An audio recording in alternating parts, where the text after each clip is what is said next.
कहानी लाल आसमान से पंखों के एक गुच्छे के गिरने से शुरू होती है, जो ऐसा लग रहा था जैसे उसमें आग लगी हो।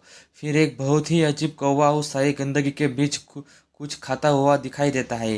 कैमरे एक पूरी तरह से टूटा फूटा कमरा दिखाता है, जिसमें बहुत सारे लोग नीचे गिरे हुए हैं और फर्श पर बिखरे हुए हैं। और उसी पल कोई जमीन पर एक बहुत ही अजीब लिक्विड के गड्ढे में पैर रख देता है। कॉलर वाला लड़का डर जाता है और सोचता है कि आखिर उसके साथ क्या हुआ था। फिर वह अपने आसपास सब कुछ देखता है और उसे जगह पूरी तरह तबाही देखकर स्तब्ध रह जाता है। के बीच लड़का खड़ा सोचता है कि क्या उसी की वजह से यह सब हो रहा है। यह वह नहीं चाहता था। पूरी तरह से हताश होकर हीरो सवाल करता है कि चीजें ऐसी क्यों हुई। उसी पल उसके गले में पड़ा कॉलर बहुत तेज चमक चमक देने लगता है। उसके पीछे एक लाल एनर्जी का निशान दिखाई देता है और परछाइयों लड़के को किसी तरह से पकड़ने की कोशिश करने लगती है। अचानक लड़का यह बुरा सपना देखने के बाद अपने बिस्तर पर डर के मारे जाग जाता है। इसके साथ ही लड़का बिस्तर के किनारे पर हाँफते हुए बैठ जाता है और थोड़ा शांत होने की कोशिश करता है। वह अपनी गर्दन पर कॉलर को छूता है और देखता है कि उसकी फिर से वही बुरा सपना आया है। हीरो एक सेल में अकेला है।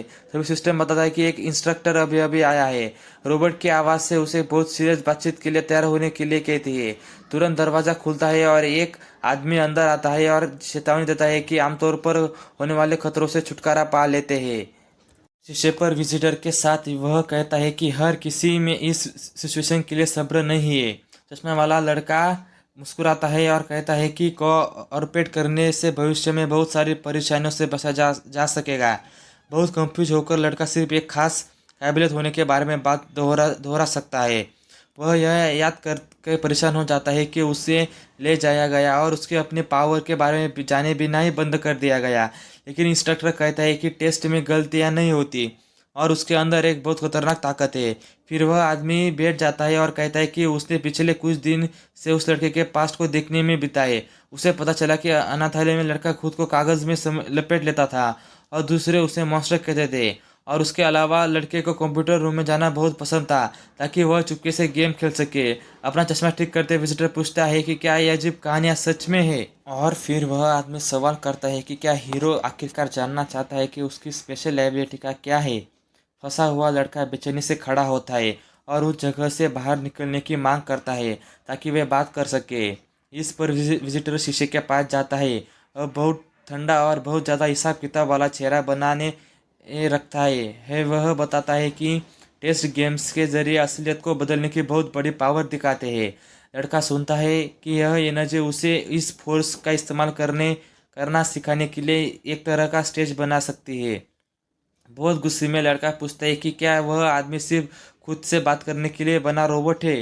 इंस्ट्रक्टर गहरी सांस लेता है और चैट खत्म करने का फैसला करता है, क्योंकि लड़का उसकी सिचुएशन नहीं समझता है। सूट वाला लड़का जाने के लिए मुड़ता है, जबकि लड़का बेचैनी से उससे इंतजार करने के लिए कहता है। दांत पीसते हुए वह कहता है कि वह अच्छी तरह जानता है कि पूरे 1 महीने से उसे जगह पर फंसा हुआ है। शीशे पर हाथ रखते हुए हीरो जानना चाहता है कि वह आखिरकार कब निकल पाएगा। अपनी जगह पर रुककर वह लड़का कहता है कि अगर यह वह अच्छा लड़का है तो उसे बाहर निकालने का मौका मिल सकता है। फिर भारी दरवाज़ा बंद हो जाता है और आवाज़ आती है कि वह अभी बाहर निकलेगा जब वह खड़ा हो जाएगा। अंधेरे कमरे में अकेले उस लड़के को एहसास होता है कि वह शायद उस जगह से भी जिंदा नहीं निकल पाएगा। गुस्से से भरकर वह कांच पर जोर से मुक्का मारता है और कहता है कि वह बस एक बेजान खोल बन जाएगा।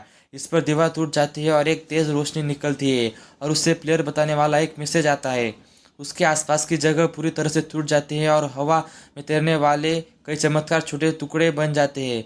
और एक झटके के साथ लड़का पीछे की ओर एक बहुत ही अजीब डिजिटल जगह में गिर जाता है। पूरी तरह से नीली जगह के बीच में तैरते हुए वह सोचता है कि इस बार वह आखिर कहाँ पहुंच गया। वर्चुअल फ्लोर पर खड़े होकर वह लड़का याद आता है कि जो गेम बनाने की काबिलियत के बारे में बात कर रहा था। रोशनी की लाइन एक कदम रखते हुए शॉक बॉय सोचता है कि वह उसकी अपनी काबिलियत है। हवा में एक तैरती हुई स्क्रीन दिखाई देती है और बताती है कि इन्फिनिट गेम सक्सेसफुली लोड हो गया है। रोशनी का एक बड़ा स्ट्रक्चर यह बताता है कि कैरेक्टर बनाने का फेज अभी शुरू हुआ है। इसी समय कई डिजिटल ब्लॉक उस अंधेरी जगह पर बहुत तेजी से उड़ने लगते हैं। एक बहुत स्कूल कैरेक्टर प्रोफाइल दिखाई देती है, जिसमें उसके बेसिक स्टैट्स और उसकी क्लास भी दिखाई देती है। स्क्रीन पर टेक्स्ट पढ़कर लड़का को पता चलता है कि वह अवतार कुछ बहुत ही काली बेड़ियों को कंट्रोल करता है, और एक इशारे से वह स्क्रीन को दूर धकेलता है और देखता है कि कैरेक्टर के परिवार ने खतरनाक राज छिपाए है। जल्द ही एक दूसरी प्रोफाइल दिखाई देती है, जिसमें एक युवा एडवेंचर दिखता है। उसके स्टेटस जगहों को एक्सप्लोर करने पर फोकस करते हैं। मैजिकल सिस्टम उसे असली दुनिया में इस्तेमाल करने के लिए दो अवतारों में से एक चुनने के लिए कहता है। बहुत कॉन्फिडेंट मुस्कान के साथ हमारा प्रोटोगोनिस्ट गेम के अंदर अपना बड़ा फैसला लेता है। वह पहले चुनता है। कैरेक्टर और गेम जल्द ही उससे अपना नैतिक रास्ता तय करने के लिए कहता है।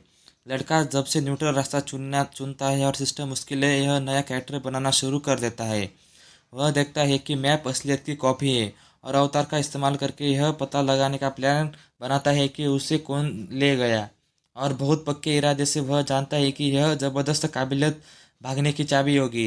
एक एंटी हीरो होने के नाते उसे सड़क पर ज़्यादा फायदे होंगे।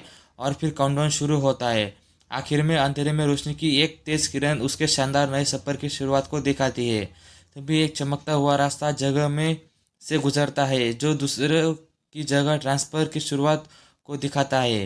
हीरो को धीरे धीरे अपनी आंखें खोलता है और सोचता है कि क्या यह उसके चेहरे पर सूरज की रोशनी है। एक तेज़ रोशनी वाले क्लासरूम में स्टूडेंट्स गर्मी की छुट्टियों के लंबे समय से इंतजार किए जा रहे आने का जश्न मना रहे हैं। बहुत कंफ्यूज लड़का यह समझने की कोशिश में इधर उधर देखता है कि वह किस जगह आ गया। बिना समय बर्बाद किए वह जल्दी से क्लासरूम का दरवाज़ा खोलता है और वहाँ से जितनी जल्दी हो सके बाहर निकलना चाहता है। दरवाजे पर खड़ा लड़का सीनरी देखते हुए और यह सब समझने की कोशिश करते हुए जम जाता है कि फिर वह स्कूल का मैदान देखता है और खुशी से महसूस करता है कि वह आखिरकार बाहर देख सकता है। नारंगी आसमान के नीचे बड़े शहर को देखकर वह लड़का सोचता है कि क्या वह सच में बस